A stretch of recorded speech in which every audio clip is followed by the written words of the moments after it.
We're a group of guys who are just we're gritty. We're ready to dig it out of the mud. We don't care that that people are doubting us. We are just looking to have the best week of our lives.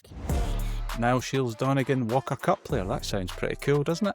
Yeah, it's a pretty special thing to be able to say. It's a great group to be a part of, and hopefully we can make a little bit of history this weekend coming up. So that'd be amazing. Exciting times. Can you just tell us what it felt like when you finally got that call from Dean just to say you've made the squad? Yeah, I mean, obviously making the Walker Cups, it was one of my goals ever, and especially this Walker Cup, since being so close to where I live and where I've grown up. It's been a goal of mine for years now, and to get the call from Dean, it was amazing. I mean, you always feel a sense of pride and encouragement when you get the call to represent your nation at any level, and to do it for the Walker Cup's the greatest honor of all. So yeah. Can see you're already repping the team logo there, so you're on brand. Does it feel Yeah, pretty good when yeah. you get all the kit and you see all the stuff together? Yeah, the Peter Millar's been great with the kit this week. They've set us up nicely in G4 with the bags and shoes. It's all been amazing so far this week. Yeah. You were one of the last picks. Was it a nervous time? You know, you were playing the US Am, so that obviously took your mind off it. But, you know, you've had a good season, but then you weren't St Andrews Trophy, and then you've got to wait till the last minute. Was that a nervous time for you? I think after not getting picked for Standards Trophy, it was a surprise to me, but I think I did a really good job of just kind of ignoring it all and just kind of just doing what I do, focusing on my golf, getting back to work. It was a busy time for me anyways, moving into my new university, Chapel Hill, North Carolina. So I think everything that was going on probably helped take my mind off of all the stuff that was happening with selections, and all I really had to do, all I could do was just work, do my practice, and see what happened. I mean, I had to perform at USM, and fortunately, I did. Yeah, you certainly did, and we'll come back to that later if we can now. But three Scots in the team, three Scots playing in the team. I've obviously got Dean Robertson as the Yeah. team captain as well, but three Scots in the team for the first time I think since 2015, which is quite a good return. So come on, talk up the Scots, talk up Cammy and Uh, Connor as well. What are you going to produce this weekend? well, hopefully, we can produce some good magic. I mean, 2015 was the last time we won this thing, so maybe it's a little sign for what's to come. But you never know. I mean, Cammy, Connor, nah, they're both great players. They've both been working towards this goal for years as well. Cammy's had an amazing season so far this year. I would have to say he's looked like one of the best amateur players in the world, especially this summer, the way he's played. And Connor's played great as well. He's just coming off a good finish at his first college event of the year at Spyglass, which is 5 minutes from Cypress Point, which should give us some good mojo. And yeah, I mean, we all love golf. We're all looking to have a great time, but it would be nice to rep the Scots well and bring home the trophy for us. Yeah, absolutely. Here to that. Yeah. Now, out of the three Scots, we probably know Connor and Cammy a little bit better than we know you, purely because of the fact that you live in California. Mhm. So for those people who know the name but you know haven't had the chance to see you too often on Scottish soil in recent years, you know, just give us that background and tell us about the fact that yeah, you have lived in California for Yeah. 17 years, but you know, you're as Scottish as they come. Yeah, well, I mean, I guess going all the way back to when it started, I was born in Glasgow. My mum's English, my dad's Scottish. He grew up in Stirling. He was a golf journalist. Got me into the game when I think I first picked up a club when I was 3. But we moved over to the States just because of work. My mum worked at the BBC. She got an offer to work in as a Silicon Valley correspondent for them. So we decided to move over to the States and lived there ever since. I played a lot of sports growing up. I loved playing football, the proper football, of course. Basketball, baseball, a little bit of American football as well. And, you know, it's in about my second year of high school, I got the golf bug through COVID. I feel like so many others, and it's just been something. Golf's just been a game that's just brought me so much enjoyment and happiness, and it's just something that I'm hoping I can pursue for the rest of my life now. Yeah, yeah, I'm sure. Now listen, I've played golf with your dad, so you must take your talent from your mum. I just like Yeah, to get that's that for in there. sure. Absolutely. Now, you obviously played for Scotland before, and you've represented GB&I before. I mean, I think the last time I spoke to you was home internationals, boys' home internationals at Downfield, and you had a Yeah. great week that week and gave us a glimpse of what might be to come. You were unbeaten that week in the top scorer. Have you always had that kind of inner belief that you would get to the point that you're at now in your career now?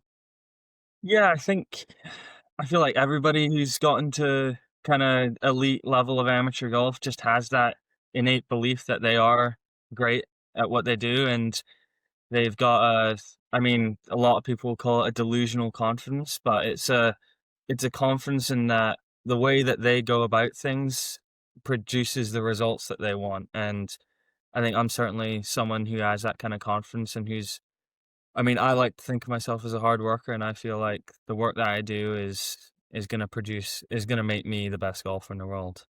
Now, you certainly showed that form at the US Amateur just a few weeks back. We were all hooked on it over here following your progress because Yeah. it seemed you were almost like a pop star. You know, it was the adulation at the back of the 18th green where all your games seemed to finish, just with the locals there because it was played at the Olympic Club in San Francisco. So you live not far from there, so all your buddies from the club were there Yeah. cheering you on. Can you just tell us about that week because it seemed almost surreal at times. Yeah, that's the best golfing experience of my life, I think. To be able to play on a stage like the US Amateur with the kind of players that were there and to be able to do it so close to home. I mean, I was able to stay at my house for the entire week and I mean, I just felt so lucky to have the support of both my local muni club in Mill Valley and then my club, Meadow Club, from both of them to give me so much support for the entire week. And I think that really helped make the difference because I didn't perform well for about the first 14 holes of every one of my matches, and I seemed to they gave me the energy to keep it interesting. I mean, every match apart from my match against Jacob Madleski went down the 18th. With Jacob, I went down the 19th and finished it off. So yeah, it was just it's the best experience of my life. Yeah. You had lots of Americans cheering for you that week. Maybe not so much this weekend, and you know you're the enemy for this weekend. Ah. Um, but you know you live your life in California. You're going to be playing a fabulous golf course in Cypress Point. I presume you've played it a few times in the past, No, so you know what to expect. we walked the course earlier this week, and then at the end of October last year, Dean invited about 10 guys based in the States out for a little practice trip, and we played Cypress Point. Talked to some of the members, just kind of getting an original feel for the place, and I feel like he's done a really good job prepping us for this week, keeping our energy levels controlled, prepping us with drills that will focus on the skills that we need for this week. It looks fabulous just looking at video of the place and the pictures in real life. Do the images that we see do it justice? Yeah, I think when I first played Cyprus, I went back and called my dad and said, there's so many places that you hear all the hype and they never live up to it, but this place, it lives up to all the hype. It's truly one of the best. If I hadn't played the US Amateur Olympic Club, I would be saying Cypress Point's the best golfing experience of my life because it's truly, I mean, over in Scotland, we've got the old course, and I feel like playing that is almost like I'd compare it to a religious experience of visiting the Vatican, and I think Cyprus is on that same level. It's just so special. And a golf course that suits you from playing it last year and walking it this year? Are you excited to get going? I can't wait. I think I feel like I'm a strong. My short game's very strong, and it's probably one of my strongest parts of my game. And you need to have a very solid short game around this place. So hopefully I'll have that short game in play this week. Yeah, we hope so too, and the rest of your teammates as well. Talking about your teammates, take us inside that GB&I dressing room. We know a few of the characters. We know the Scottish boys, and Mhm. guys like Elliot Baker who won the Scottish Men's Open this year, and Dom Clemens who won it last year at Muirfield. So we have an idea about them and their game and their character. But come on, lift the lid on that. The dressing room secrets, the locker room secrets. We're a group of guys who are we're gritty. We're ready to dig it out of the mud. We don't care that people are doubting us. We are just looking to have the best week of our lives. Keep an upbeat attitude. Be bulletproof. That's something that Dean's been telling us the entire week. We have to be bulletproof. Don't let the bad moments drown out the good. And I think all 10 of us are a group of positive guys who'll lift each other up no matter what. Sounds good, and we all hope that's the case. In terms of this weekend, it's huge for the Walker Cup, huge for your career. How do you balance the excitement going into that, the expectation, and nerves? Are you the type of character who gets jittery, or do you just, I say, bring it on? I feel like a younger version of me would be getting jittery and nervous, but I think having had more experience on this kind of stage of high level amateur golf, I've gotten more into the mindset of just trusting the hard work that I've put in the months and weeks and years leading up to this moment. So when I get to this week, it's all about just having a smile. I mean, this is the best event in amateur golf. There's no reason to be why be nervous and let that nervous tension take out the happiness of the moment. I just want to have a good week, just enjoy myself. Yeah, and that sounds a good way to approach it, Niall. Now, it's a huge sporting weekend for you playing the Walker Cup.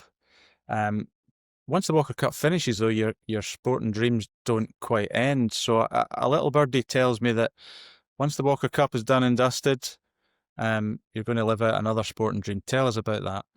Yeah, growing up in San Francisco, I'm a massive San Francisco Giants fan. So they're the baseball team in town, and I've gotten.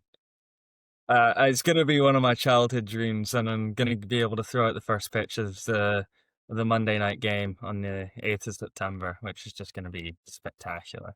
And I would like to think that you're going to turn up with a gold medal and nice photographs of you with a trophy, just to have that in your top pocket as well. That would be nice. Yeah, that would be something special for sure. To be able to take the Walker Cup up there, that would be pretty cool. Yeah, certainly would. Listen, Niall, it's been great talking to you. You've had a great season.